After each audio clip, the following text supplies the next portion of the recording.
ও দুনিয়ার ইমানদার আল্লাহর গোলাম, ও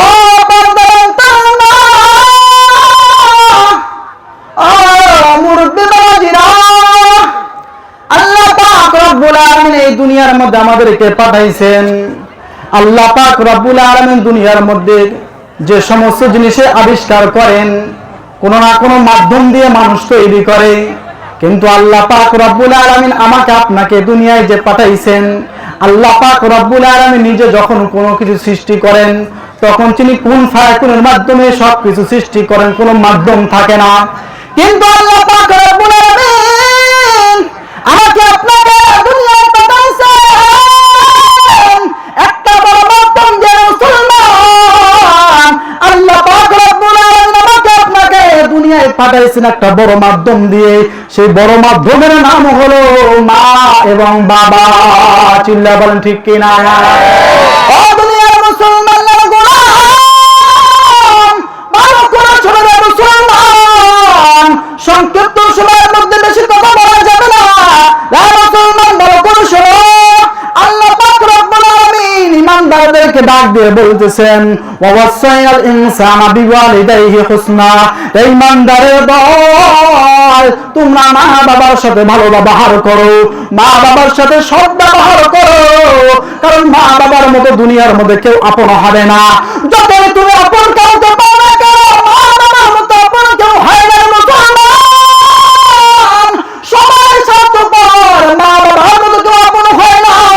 তুমি বিবাহ করার পর বিবি পাইছো, তোমার বিবি কোনোদিন আপন হতে পারে না, তোমার সন্তান কোনোদিন আপন হতে পারে না। তোমার স্ত্রী তোমাকে ফেলিয়ে দিবে, তোমার সন্তান তোমাকে ফেলিয়ে দিবে, কিন্তু মা বাবা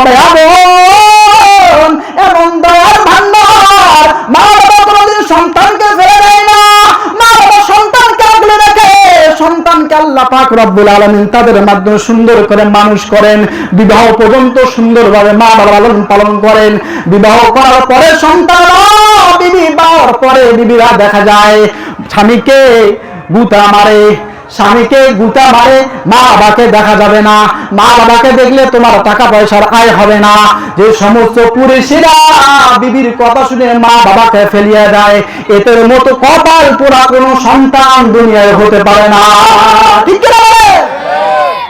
ও মুসলমানের গোলাম, অনেক কথা, একটা কথা শুধু বলতে চাই, মা বাবার যদি খেদমত করতে পারো, মা বাবার যদি সেবা করতে পারো, দুনিয়ার মধ্যে কোনো কিছু অর্জন যদি নাও করতে পারো, সম্পদ যদি অর্জন নাও করতে পারো, ক্ষমতাও যদি না পাও, কিন্তু মা বাবার খেদমত যদি তোমার থাকে, আল্লাহ পাক রব্বুল আলামিন দুনিয়াতেও সম্মান করে দেন, কবর জগতেও সম্মান করে দেন, আখিরাতের মায়েদের আল্লাহ পাক রব্বুল আলামিন সুউচ্চ মাকাম দান করে দিবেন। সুবহানাল্লাহ।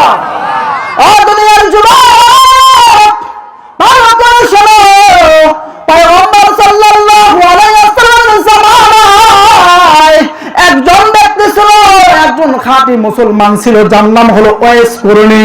ওয়াইস কুরনি পয়গম্বর সাল্লাল্লাহু আলাইহি ওয়াসাল্লামের জামানা পেয়েছিল, মুসলমান হয়েছিল, কিন্তু সাহাবীর সৌভাগ্য অর্জন করতে পারেননি। কিন্তু পারেননি কেন জানেন? পয়গম্বর সাল্লাল্লাহু আলাইহি ওয়াসাল্লামের সাথে সাক্ষাৎ করার জন্য তার মনে বড় আশা ছিল। তার মনে বড় আশা পয়গম্বরের সাথে সাক্ষাৎ করবে, পয়গম্বর দিদার পাবে। কিন্তু দুনিয়ার মুসলমান ভালো করে শোনো, পয়গম্বর সাল্লাল্লাহু আলাইহি ওয়াসাল্লামের জামানাতে পাইছে, আর পয়গম্বরের সাহাবা যারা পাইছে, জান্নাতের মধ্যে সার্টিফিকেট পেয়ে গেছে মুসলমান। কিন্তু ওয়াসকুনি পয়গম্বর সাল্লাল্লাহু আলাইহি ওয়াসাল্লামের সাক্ষাৎ করার বড় আশা, কিন্তু পয়গম্বর সাল্লাল্লাহু আলাইহি ওয়াসাল্লামের কাছে চিঠি লিখছেন, ওগো পয়গম্বর, আমার মনের আশা আপনার সাথে সাক্ষাৎ করব, কিন্তু আমি সেটা করতে পারছি না, কারণ আমার বাড়িতে আমার মা অসুস্থ। ওগো পয়গম্বর, আমার মনের আশা আপনার সাথে সাক্ষাৎ করব, আপনার সাথে সাক্ষাৎ করে আমি সাহাবীদের দলে অন্তর্ভুক্ত হব, কিন্তু আমার মা অসুস্থ, আমার মাতা অসুস্থ হওয়ার কারণে আমি আমি যাইতে পারছি না, ওগো পয়গম্বর আপনি ফয়সালা দেন, আমি কি আপনার সাথে সাক্ষাৎ করব নাকি মায়ের সেবা করব? পয়গম্বর সাল্লাল্লাহু আলাইহি ওয়াসাল্লাম সাহাবায়ে কেরামকে ডাক দিয়ে বললেন, রে সাহাবারা, ভালো করে শোনো, ওই স্কুলের কাছে খবর পাঠিয়ে দাও, হে স্কুলে তোমাকে আমার কাছে আসা লাগবে না, আমার সাক্ষাৎ তোমার লাগবে না, আমার সাহাবীর দল অন্তর্ভুক্ত তোমার হওয়া লাগবে না, তুমি যাও যাও তোমার মায়ের সেবা করো, আল্লাহ পাক রব্বুল আলামিন সেবার কারণে তোমার সম্মান মর্যাদা বড় বৃদ্ধি করে দিবে। সুবহানাল্লাহ। ও মুসলমানের গোলাম, ওয়াইজ করনি পয়গম্বর সাল্লাল্লাহু আলাইহি ওয়াসাল্লামের খবর পাওয়ার পর তার ভিতরে কেমন অবস্থা হয়েছে জানেননি? ওয়াইজ করনি পয়গম্বর সাল্লাল্লাহু আলাইহি ওয়াসাল্লামের সাথে সাক্ষাৎ করলে সাহাবী হয়ে যাইতো। আল্লাহ পাক রব্বুল আলামিন প্রত্যেকটা সাহাবীদের জন্য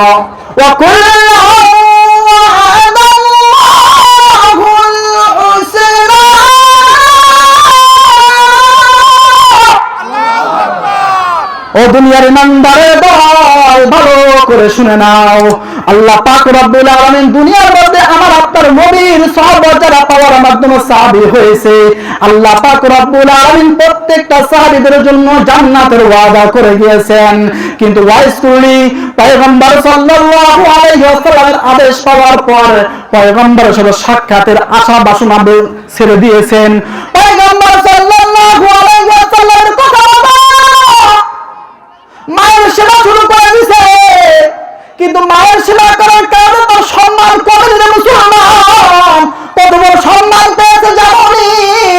পয়গম্বর সাল্লাল্লাহু আলাইহি ওয়াসাল্লাম দুনিয়া থেকে বিদায় নিয়ে চলে গেছেন, পয়গম্বর সাল্লাল্লাহু আলাইহি ওয়াসাল্লাম দুনিয়া ত্যাগ করে চলে গেছেন, কিন্তু যাওয়ার সময় হযরত ওমর ফারুক রাদিয়াল্লাহু তাআলা আনহু বিশিষ্ট খলিফা, দ্বিতীয় খলিফা, অর্ধ জগতের বাদশা হযরত ওমর ফারুক রাদিয়াল্লাহু তাআলা আনহুকে ডাক দিয়ে বলছেন যে ওমর ভালো করে শোনো, ওয়াইজ কুরনির বাড়ি হলো ইয়ামান দেশে, ইয়ামান থেকে একজন মানুষ আসবে, তার চেহারা সুরত এমন হবে, তার আকার আকৃতি এমন হবে, সে একজন পাক্কা ঈমানদার হবে, যার দোয়া করলে আল্লাহ কবুল করে নেয়।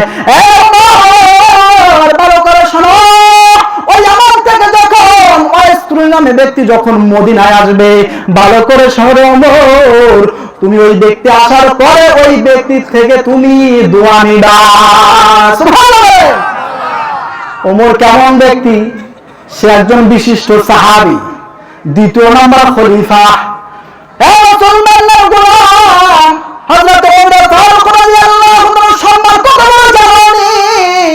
আল্লাহ পাক রব্বুল আলামিন হাবিব সাল্লাল্লাহু আলাইহি ওয়াসাল্লাম বলেছেন, লাউ কানা নবিয়্যুম বাদি লাকানা ওমর, আমার পরে যদি কোন নবী হইতো আল্লাহ পাক রব্বুল আলামিন ওমর রাদিয়াল্লাহু তাআলা আনহুকে নবী বানাইতেন। সুবহানাল্লাহ।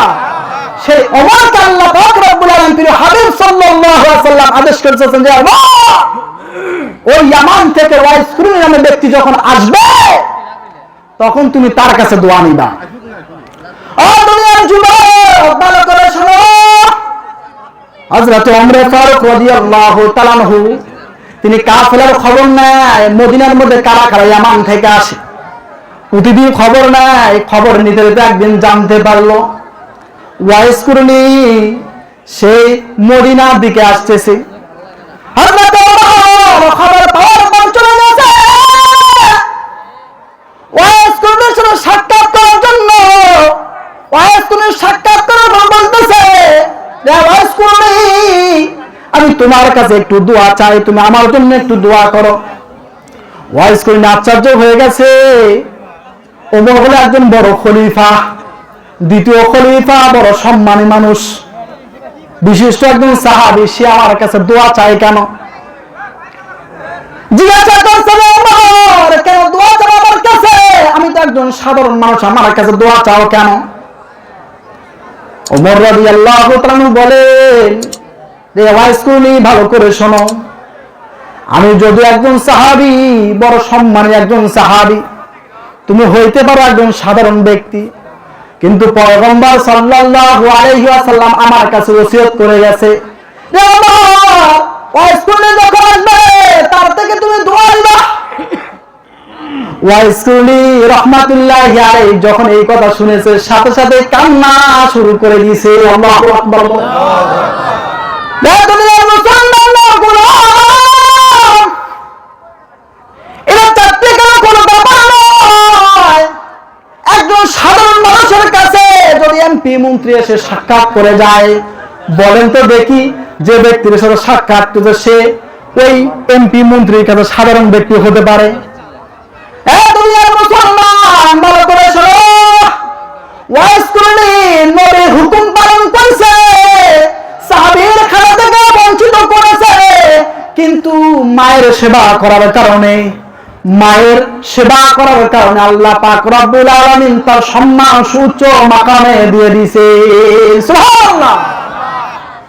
এই জন্য পয়গম্বর সাল্লাল্লাহু আলাইহি ওয়াসাল্লাম ছোট্টভাবে মায়ের সেবা করলে কি হবে, মা বাবার খেদমত করলে কি হবে, পয়গম্বর সাল্লাল্লাহু আলাইহি ওয়াসাল্লাম সংক্ষিপ্তভাবে হাদিসে পাকের মধ্যে ঘোষণা করেছেন, হুমা জান্নাতুকা ওয়া নারুকা। পয়গম্বর সাল্লাল্লাহু আলাইহি ওয়াসাল্লাম বলেন, সাহাবীর দল ভালো করে শোনো, এই তোমার মা বাবাই তোমার জন্য জান্নাত, এই মা বাবাই তোমার জন্য জাহান্নাম। ও দুনিয়ার মুসলমানগুলো, কত মানুষ বিবাহ করার পরে মা বাবাকে ছেড়ে দেয়, মা বাবা থেকে আলাদা হয়ে যায়, ভালো ভালো খাওয়ার জন্য মা বাবা থেকে আলাদা হয়ে যায়। এমন সন্তান, কুলাঙ্গার সন্তান দুনিয়ায় এমন আছে, মা বাবা অসুস্থ হয়ে ঘরে পড়ে থাকে, তারপর ওই কুলাঙ্গার সন্তান মা বাবাকে দেখতে যায় না। ঠিক কিনা বলেন? এমন কুলাঙ্গার সন্তান আছে কিনা যে নিজের গোশত মাছ নিয়ে আসে খাচ্ছে, কিন্তু নিজের মা বাবার কি অবস্থায় আছে, অসুস্থ অবস্থায় কি অবস্থায় কোনোদিন খবর নেয় না। এদের মধ্যে কুলাঙ্গার সন্তান দুনিয়ার মধ্যে কেউ হতে পারে না। ঠিক কিনা বলেন? মুসলমান স্মরণ রাখতে হবে যে সমস্ত কুলাঙ্গার সন্তানরা মা বাবাকে গালিগালাজ করে, মা বাবাকে অভিশাপ দেয়, মা বাবার সাথে খারাপ ব্যবহার করে, ইনশাআল্লাহ ইসলাম যখন কায়েম হয়ে যাবে, যে সমস্ত কুলাঙ্গার সন্তানরা মা বাবার সাথে খারাপ ব্যবহার করবে, মা বাবাকে অভিশাপ দিবে, মা বাবাকে হাত তুলবে, তাদেরকে পিটায়া যেখানে বন্দী করা হবে স্মরণ রাখবে, যারা মা বাবার সাথে খারাপ ব্যবহার করে এদের বিচার দুনিয়াতেই হবে। পরিবারের অশান্তিতে ভরপুর হয়ে যাবে, পরিবারে কোনো শান্তি থাকবে না, বাচ্চা কাচ্চা অসুখ বিসুখ ছাড়বে না, মুসিবত পিছনে লেগেই থাকবে। এই জন্য মা বাবা যদি সেবা করতে পারো, স্মরণ রাখবে, তোমার মা বাবা যত বড় অপরাধী হোক না কেন, তোমার মা বাবা যদি মুশরিক হয়, কাফির হয়, পয়গম্বর বলেন মা বাবার সাথে কখনো খারাপ ব্যবহার করা যাবে না। মা বাবার সাথে খারাপ ব্যবহার করবে, তোমার ঠিকানা হবে জাহান্নাম। এই জন্য তো পয়গম্বর সাল্লাল্লাহু আলাইহি ওয়াসাল্লাম হাদিসে পাকের মধ্যে ঘোষণা করেছেন, আল জান্নাতু তাহতা আকদামিল উম্মাহাত। পয়গম্বর সাল্লাল্লাহু আলাইহি ওয়াসাল্লাম বলেন, আল্লাহ পাক রব্বুল আলামিন মায়ের পায়ের নিচে সন্তানের জন্য জান্নাত রেখেছেন। সুবহানাল্লাহ।